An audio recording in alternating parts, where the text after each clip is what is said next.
So you saw the ads yesterday. You know what you didn't see during the Super Bowl? You didn't see the president. Yeah. And the president's team said, essentially, you know what? People don't want to see a politician on Super Bowl Sunday. Well, this is what they're saying.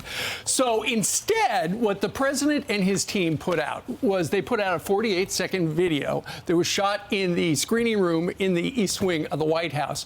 And essentially, and this is crazy, we've talked extensively about how Bidenomics is a terrible term. Well, now they're going to remind us about shrinkflation.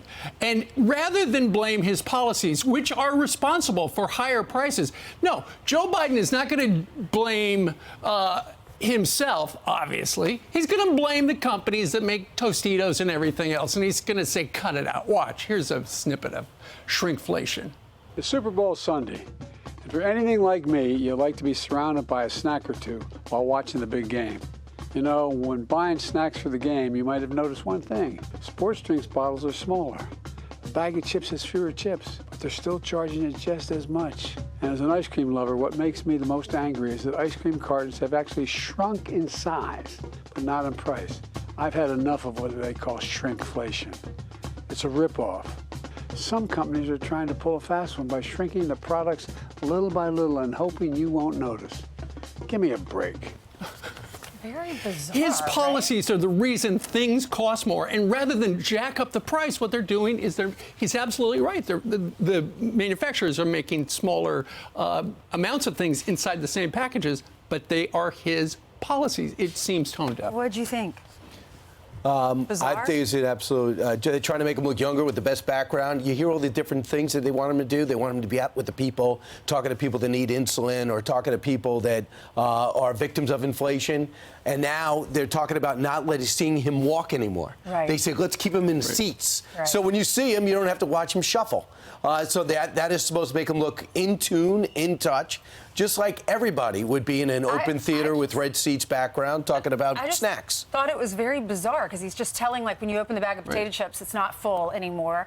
And Flair. But it was just bizarre. There was no solution to it. It's just him saying he hates shrinkflation. So I watched all the shows, and everything was just focused on Joe Biden getting a bad deal from Robert Hur, who had no business writing a thorough report, and he's a partisan hack. Except, of course, he was appointed by Merrick Garland, and we're supposed to leave the Department of Justice separate from politics. We forgot about that. But one thing we have not forgot about is polling the American public about what they are thinking about the President of the United States. Republicans and Democrats, 86% of adults think he's too old for another term. 73% of Democrats thinks he's too old for another term.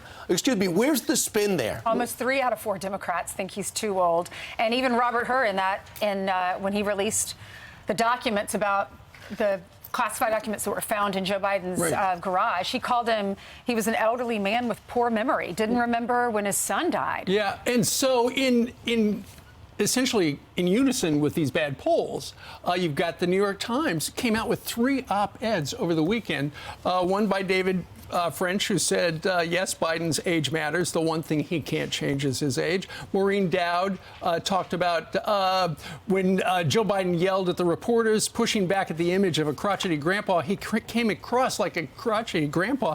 And then Ross Douthat said, the question is not if Biden should step aside, it's how. And what he suggests is Joe Biden goes ahead and he gathers delegates right up to the DNC in August. And then he goes, you know what? I'm not going to run. And next thing you know, there's going to be a fight. That way he doesn't have to get into trouble with not endorsing Kamala Harris, who would lose to Donald Trump, they say. So don't be surprised if he takes some of this advice with a grain of salt, because it sounds like he's in. I'm Steve Doocy. I'm Brian Kilmeade. And I'm Ainsley Earhart. And click here to subscribe to the Fox News YouTube page to catch our hottest interviews and most compelling analysis.